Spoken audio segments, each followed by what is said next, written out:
The crisis of the West is ongoing and everybody knows what it is. In the circumstances of the United States, the prognosis for decay is well advanced.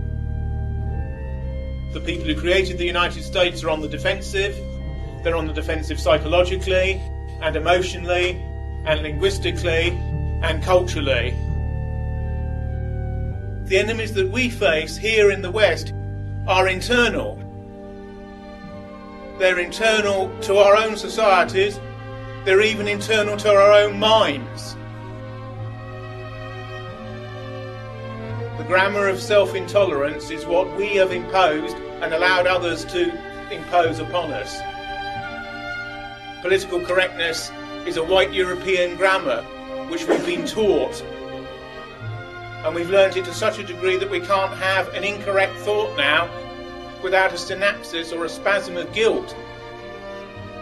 Every time we think of a self-affirmative statement, it's undercut immediately by the idea that there's something wrong or something queasy or something quasi-genocidal or something not quite right or something morally ill about us if we have that thought.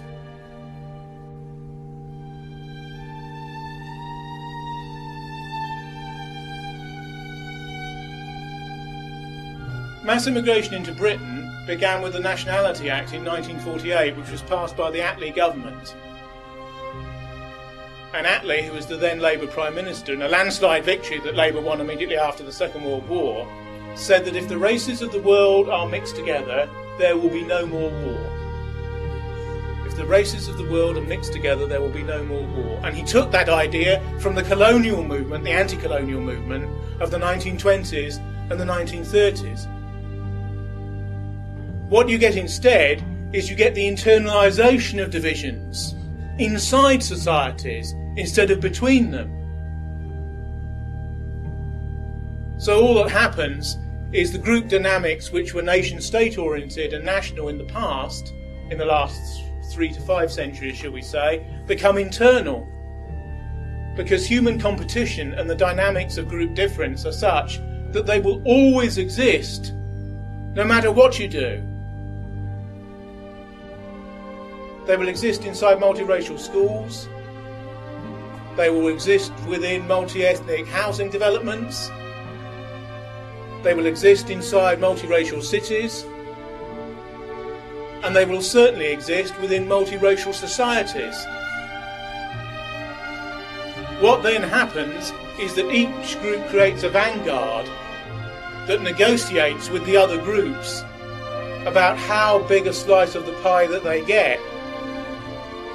And the future politics of societies like the United States is the negotiation that occurs electorally and between elections between the groups.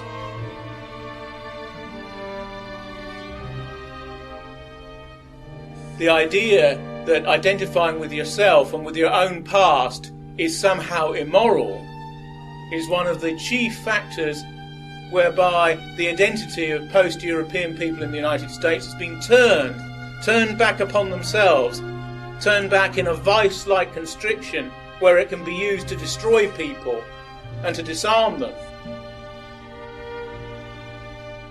The prospect of white Republicans being elected, except to lower levels, probably decreases with each year of demographic change in the United States.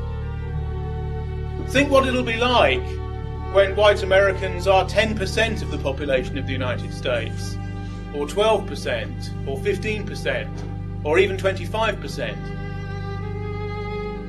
Political correctness will not save you from the marginalisation of your history and traditions which will occur. Because it's not much fun being a minority, which is why all minorities seek, through their vanguards, to take majorities down. And they seek to take them down physically, conceptually, legally, philosophically, and in other ways. And they form alliances with like-minded groups that wish to do to majorities what minorities feel that they ought to, because it's a question of survival. This is the future that faces you.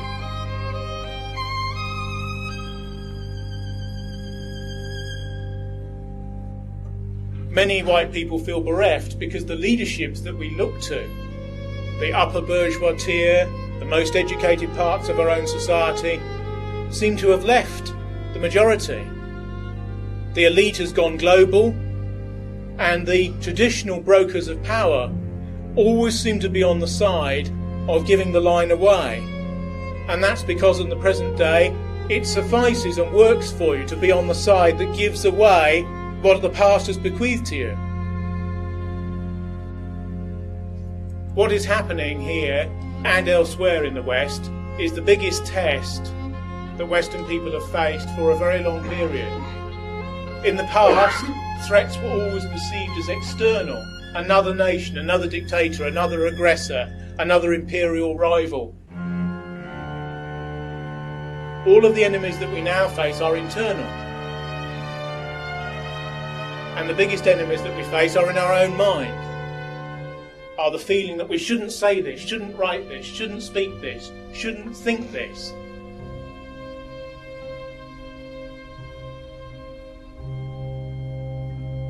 We are the people who are taught to be frightened and ashamed of our own views.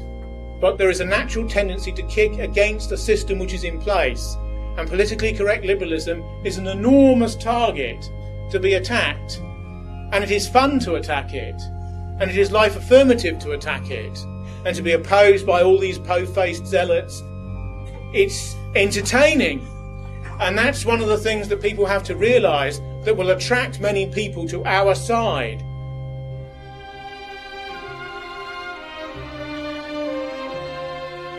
We are the locomotive of our own destiny.